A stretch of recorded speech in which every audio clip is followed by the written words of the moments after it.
ये कहानी किसी एक घर की नहीं, ये हजारों घरों की कहानी है। एक लड़की जो अपना घर, अपने माँ बाप, अपना नाम छोड़कर आपके घर आई है, उम्मीद लेकर, इज्जत लेकर और भरोसा लेकर। लेकिन उसे क्या मिला?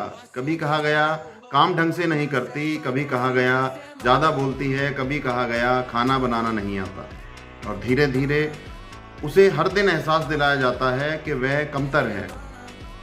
सवाल आपसे है, ससुराल वालों से, क्या बेटी को इसीलिए बहू बनाया गया था कि उसे रोज मानसिक रूप से तोड़ा जाए? क्या कानून आपको ये इजाजत देता है कि आप किसी औरत को मानसिक यातना दें? नहीं, बिल्कुल नहीं। अब जरा कानून की बात ध्यान से सुनिए।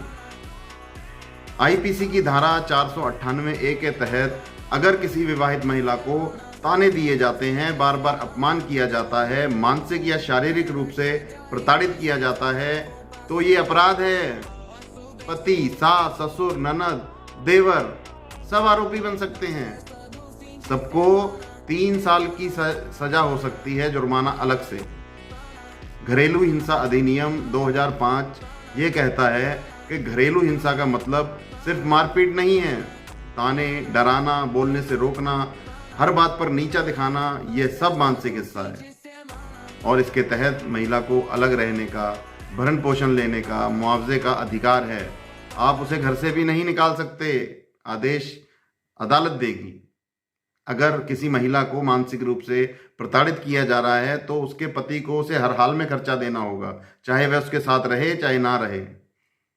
केस दर्ज होने के बाद क्या होता है? पुलिस की पूछताछ, कोर्ट में पेशी, समाज में बदनामी, बच्चों का भविष्य खराब। एक केस पूरे परिवार की जिंदगी बदल देता है। पर याद रखिए, कानून डराने के लिए नहीं, सुधार के लिए है। अब बात इंसानियत की। वो लड़की आपकी नौकरानी नहीं है। अगर वो चुप है तो इसका मतलब ये नहीं कि वो कमज़ोर है। कानून उसके साथ खड़ा है। अब समय बदल चुका है, अब भी वक्त है। उसे सम्मान दीजिए, उसकी इज्जत कीजिए, उसे बोलने दीजिए, उसे बेटी की तरह अपनाइए। क्योंकि डर से चलाया गया घर ज़्यादा दिन नहीं चलता, लेकिन इज्जत से चलाया गया घर पीढ़ियां संवार देता है।